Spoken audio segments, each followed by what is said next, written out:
상황으로 보인다라는 보도를 드린 바가 있습니다. 그런데 신의 한 수만 그런 보도를 하는 것이 아니라 이제는 메이저 언론들까지도 똑같은 얘기들을 시작을 했습니다. 누가 네. 봐도 이상하기 때문에. 그리고 또 아마 신의 한 수에서 아이디어를 얻었을 가능성이 있죠. 어쨌든 모 일간지에서 보도한 내용을 소개해드리도록 하겠습니다. 유재수 감찰 중단 및 김기현 사건 하명 수사 의혹에 대한 검찰 수사가 지금 속도를 내고 있다는 거죠. 그 두 사건의 키맨은 조국이라는 거예요. 그렇죠. 그동안 우리가 조국의 문제를 계속 다루면서 조국 했었는데 어느 순간 조국이라는 얘기가 사라졌습니다. 사라졌어요. 사실 조국이라는 사람이요, 주요 정치 현안이나 자신을 향한 공세에 대해서는 적극 대응했습니다. 바로 페이스북으로 대응하지 않았겠습니까? 그런데 요즘에는 그런 페이스북 소식이 싹 사라졌어요. 예. 뭐 페이스북도 그렇고 언론에다가 대고도 얘기를 했고요. 심지어 조국이 어떤 사람인지 기억해 보십시오. 청문회를 앞두고 자유한국당에서 청문회를 못 열게 원천봉쇄하게 하려고 하니까 그냥 아예 셀프 간담회를 열었던 사람이 조국입니다. 정말 상상을 할 수 없는 일. 헌정사상 아마 청문회를 대체하는 셀프 간담회 열었던 사람은 조국이 최초일 거예요. 그렇죠. 그렇게 자기 얘기를 하고 싶어 하는 게 조국인데요. 요즘 조국이 사라졌습니다. 사라졌어요. 자, 조국은요, 후보자 때는 이런 셀프 설명회를 검찰의 개혁을 위한 공적 임무라고 생각했다라는 거죠. 그래서 후보자 시절에 장관직 수행 자체를 문재인 정부의 검찰 개혁을 위한 소명이라고 생각했다고 알려지고 있습니다. 제가 알려지고 있습니다를 왜 붙이냐면요. 꼭 그렇지는 않을 것 같아요. 그냥 그러니까, 개인적인 역사를, 얘기. 예, 개인적인 폼 잡는 걸 좋아했던 사람이지. 야망이 큰 사람이에요. 야망도 아니고요. 그냥 폼 잡는 걸 좋아했던 폼 잡는 거. 폼 잡는 거, 멋있어 보이는 거, 이런 거 좋아했던 사람이에요. 여학생들한테 꽃다발 받는 거 좋아했던 사람입니다.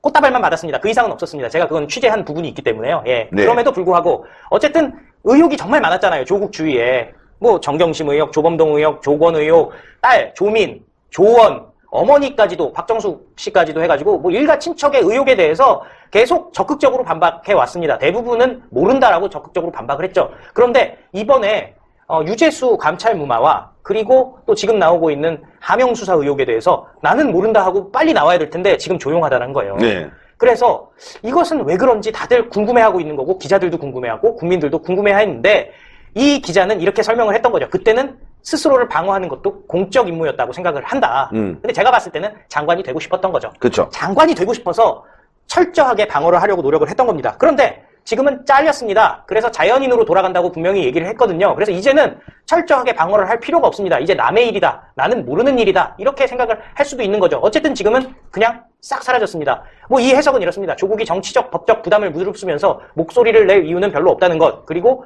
조국의 가족 비리 의혹은 정권 차원의 문제는 아니고 개인 문제 아니냐. 이래서 자연인 조국은 말이 없다. 이런 얘기가 나온다는 거예요. 그런데 청와대 감찰 무마와 하명 수사 의혹은 권력형 게이트입니다. 여기에 같이 배를 탔다가는 조국도 평생을 감방에서 썩을 수도 있는 사안이거든요. 그렇죠. 근데도 왜 스스로를 방어하지 않고 있느냐라는 질문이 또 제기될 수가 있는 거예요. 이 사람들은 이렇게 얘기해요. 조국의 부주의한 한마디가 본인은 물론이고 문재인 정부에 타격을 입힐 수 있는 만큼 극도로 조심스러운 태도는 당연한 거 아닌가라고 얘기를 하고 있습니다. 그런데요. 바로 여기서 핵심이 나옵니다. 네. 조국이 청와대와 침묵의 보조를 맞추는 것이라는 해석도 있고요. 또한 반대로 청와대 핵심부의 정확한 기류 혹은 검찰의 의도를 파악하지 못해서 불가피한 침묵을 택한 것이라는 두 가지의 관측이 나오고 있다는 거죠. 네. 저희가 봤을 때는 청와대 핵심부의 정확한 기류가 이제는 조국에게 전달이 되지 않는 것 같습니다. 그러니까요. 지금 소통이 지금 끊어진 것이고 조국은 지금 살기 위해서라도 진실을 말할 수뿐이 없는 거 아니겠습니까? 지금 다 조국에 뒤집어 씌우려고 하는 분위기가 있었는데 그걸 조국이 거부하는 상태가 된 거예요. 아까 그 차량 안에 있던 사진 보면 그게 청와대 캠프에 있던 문재인 캠프에 있던 사람이 차량을 끌고 나온 맞습니다. 거 아닙니까? 근데 그 차량도 지금 쓰지 않고 있고 조국은 지금 모처에 있단 말이죠.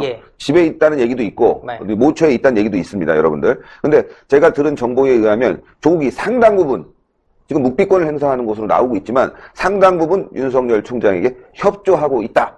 이런 얘기도 지금 흘러나오고 있습니다. 그럴 수밖에 없는 것이요. 이 보도에서도 나온 얘기가 정치권에서는요. 여권이 이번 사건을 조국선에서 털고 가려고 할 것이다라고 이미 인터뷰가 된 바가 있습니다. 여권은 당연히 조국선에서 꼬리를 자르려고 할 수밖에 없어요. 그럼 왜냐? 백원우라든지 김경수라든지 윤건영이라든지 이광철이라든지 지금 이름이 나오는 수많은 사람들은 청와대에 있었던 핵심들은 운명 공동체입니다. 반면에 조국은 그 사람들과 전투를 같이 했던 사람이 아니에요. 약간 결이 다르죠. 결이 완전히 다르죠. 폰만 잡고 다녔죠. 사실 지금 얘기 나왔던 사람들은요. 소위 말하는 어공이라는 사람들 아니겠습니까? 그러니까 지금 드러난 게 있어요, 여러분들. 말한 대로 어공. 그 다음에 원래부터 공무원이었던 사람들.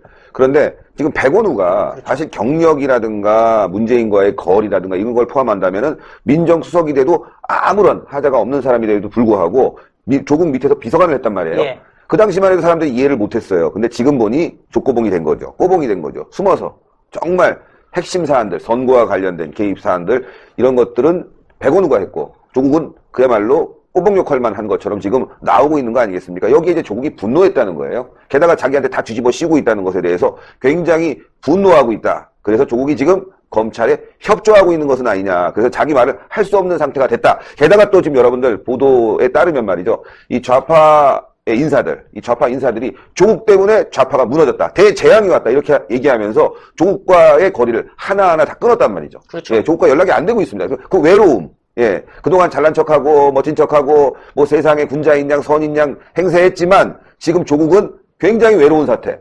그리고 지금 조국이 뭐 내가 조국이다 이런 그 지휘대도 지금 사라졌단 말이에요. 사라졌죠. 예, 네. 그 사람들은 다 문재인 구출을 위해서 맞습니다. 문재인 문바들의 모임 아니겠습니까? 결국은 그래서 조국이 지금 자기 선택을 바로 문재인이 아닌 윤석열을 선택해서 상당 부분 정보를 제공했다 이런 얘기가 지금 법조계에서 흘러나오고 있습니다. 조국의 진술 거부권은요, 서울중앙지검에서 이루어졌습니다. 서울중앙지검에서 다뤘던 일들은요, 정경심이라든지 조건이라든지 조국 일가의 비리 의혹에 대한 것들입니다. 이 부분에 대해서는요, 조국이 가장으로서, 장손으로서 아마 진술 거부권을 행사했을 겁니다. 그런데 지금 서울 동부지검에 있는 유재수 감찰 무마건은요, 네. 문재인 게이트로 갈 수 있는 거고요. 그것이 만약 조국이 꼬리 잘림을 당한다면은 정말 우리는 생각할 수도 없이 그냥 노후를 방에서 보내야 되는 일이 깜빵이죠. 예, 방이라고 그렇죠. 하니까 구치소에서 한 몇 개월 있다가 교도소에서 노후를 보낼 수밖에 없을 정도로 큰 사건 아니겠습니까? 네. 그런 큰 사건에 대해서는 본인이 가만히 있을 수가 없는 거죠. 그리고 무엇보다 본인 바로 밑에서 일했던 박형철이 조국이 지시해서 했다라고 지금 다 불었다는 거 아니겠습니까? 그러면 그렇죠. 조국 입장에서는 박형철은 자기 밑에 사람이니까 당연히 조국이 시켰어요라고 얘기하겠지만은 조국은 그래요. 내가 다 시켰고 다 내 생각이고 다 내가 책임을 지겠습니다. 모든 책임은 다 저의 것입니다라고 얘기를 할 사람이 절대 아니잖아요. 조국은. 그리고요. 예. 예, 그 사람은 그럴 사람이 아니에요. 그쵸. 문재인 대통령이 나를 민정수석 시켜주고 나를 믿어서 법무장관까지 시켜줬으니 그리고 온 국민들이 조국은 안 된다라고 얘기함에도 불구하고 임명 강행까지 해줬으니 나는 목숨을 내놓더라도 문재인밖에 없다라고 얘기할 사람이 아닌 거예요. 조국은 그냥 자기가 잘난 맛에 사는 사람이었던 거예요. 그러니까 당연히 아내의 사건이라고 얘기하고 본인은 빠지려고 했던 사람이잖아요. 그 성격이라면 이미 빠져도 10번은 빠졌을 겁니다. 분명히 불었을 겁니다.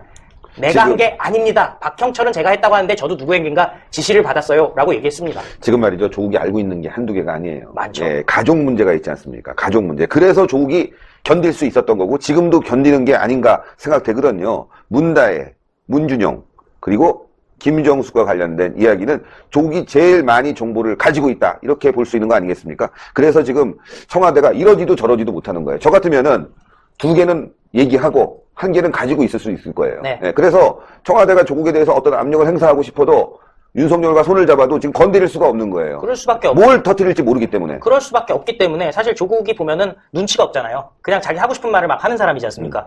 사실 한일 관계 문제가 생겼을 때도 주창가를 불렀던 게 조국이에요. 근데 그때 많은 사람들이 우려했죠. 우려했죠. 그때 자기가 힘이 센 줄 알고 이제 아주 기고만장해진 그런 상태 아니겠습니까? 사실 문재인 정권에서도 외교 관계라는 건 굉장히 민감하지 않습니까? 철저하게 통제돼서 움직이고 전략적으로 움직여야 되는데 그 전략적인 가이드라인을 부수고 뛰쳐나온 게 조국이었습니다. 그러니까 어떻게 보면은 좀 본인들의 보조를 마치지 못하는 눈치 없는 사람이 조국이었던 거예요. 그러다 보니까 뭐 시키는 일이라면은 아마 그냥 하거나 백원우가 알아서 하겠다 그러면은 그냥 그러세요 하고 했을 거예요. 근데 문제는 뭐였냐면은 문재인도 조국을 믿지를 못했던 거예요. 근데 믿지 못하면은 민정수석을 일찌감치 그만두게 했어야 되는데 너무 오랫동안 한 거예요. 그러니까 당연히 문재인 일가에 대한 비밀을 안 가르쳐 주려고 해도 백원우가 알아서 다 하려고 해도 일부는 알 거 아니에요. 그렇죠. 네. 결제 라인에 있기 때문에. 결제 라인이 있기 때문에 알 수밖에 없어요. 그러다 보니까 고육지책으로 생겨난 게 법무부 장관을 시키자. 어차피 지난번에 보셨지만은 법무부 차관한테 직보시켜가지고 문재인이 직접 법무부 장관 노릇을 할 수 있는 사람 아니겠습니까? 사실 법을 놓고 보면요. 오상방위도 모르는 조국보다 문재인은 변호사 했고 사실 통과한 사람이기 때문에 법을 더 잘 알아요.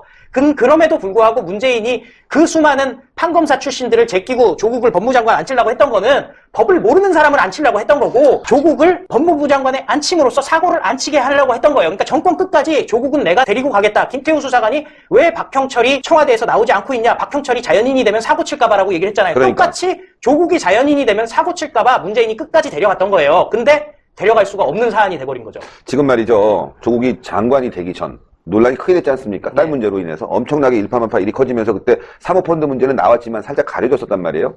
그런데 그때 임명 전날 국문이 있었습니다. 네. 그 국문 자리 청와대에 갔냐라고 누가 물어봤죠? 그 당시에 청문회 당시에 주광덕 의원이 물어봤어요. 혹시 청문회에 간 적 있습니까? 임명 전날 하니까 움찔했죠. 안 갔습니다라고 얘기 못했어요.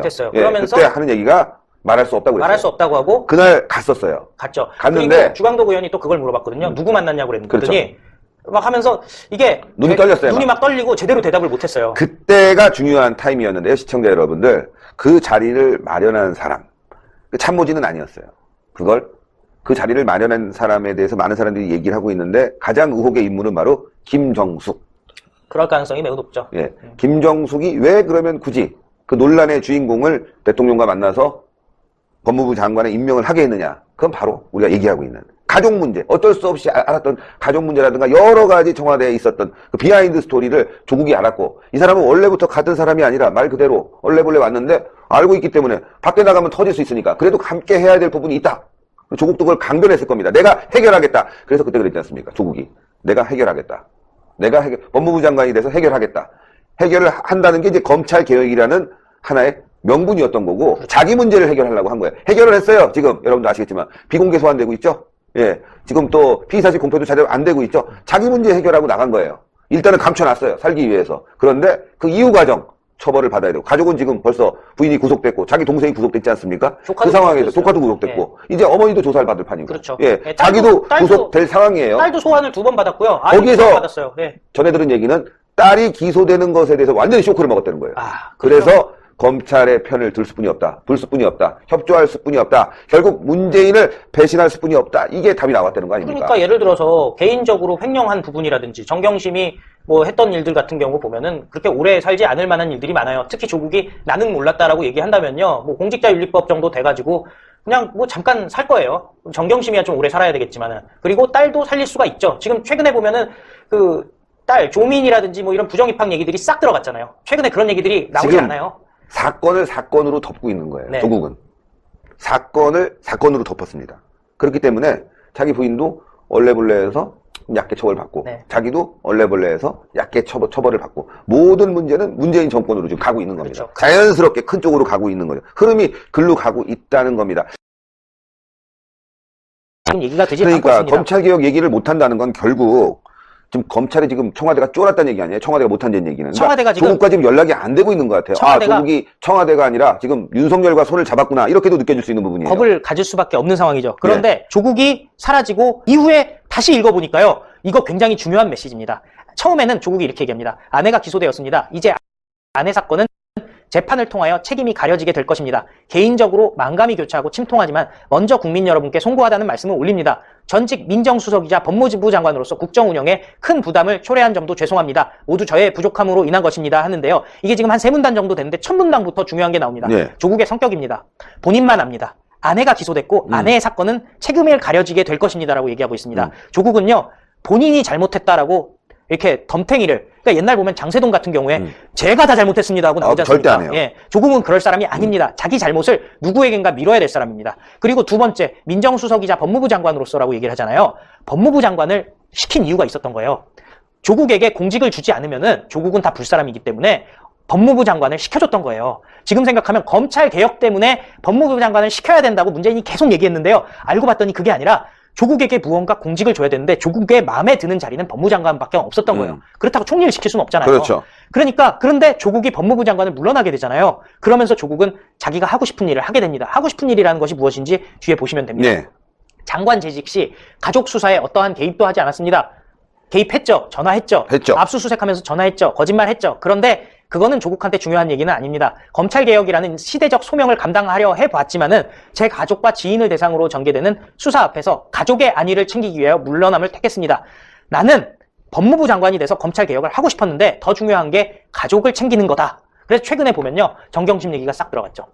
본인 얘기도 싹 들어갔죠. 그렇죠. 딸, 조민 얘기 싹 들어갔죠. 조원, 아들 얘기 싹 들어갔습니다. 물론 그 동생, 조건 같은 경우는 뭐 1억씩 받은 게 본인도 인정하는 상황이라서 그건 어쩔 수 없어요. 그거는 뭐 국가적인 차원이라기보다도 그냥 헤쳐먹은 거, 그거는 뭐 할 수 있어요. 근데 대한민국에는 사실 법으로 플리바게닝은 안 되잖아요. 그렇죠. 예, 사법거래는 안 되지만은 비슷한 건 할 수 있어요. 형량을 조금 낮춰준다거나 이런 건 암묵적으로 돼 있는 거는 다 아는 사실 아니겠습니까? 그렇기 때문에 지금 보면은 가족을 지키겠다는 얘기를 했고요. 정말 중요한 것이 다음 겁니다. 봅시다. 저도 조만간 검찰 조사를 받을 것입니다. 검찰 조사 받았죠. 본인도 알고 있었습니다. 아마 그때부터 얘기가 된 게 아닌가 싶어요. 저희가 이 보도하면서 조국이 변심할 것이다.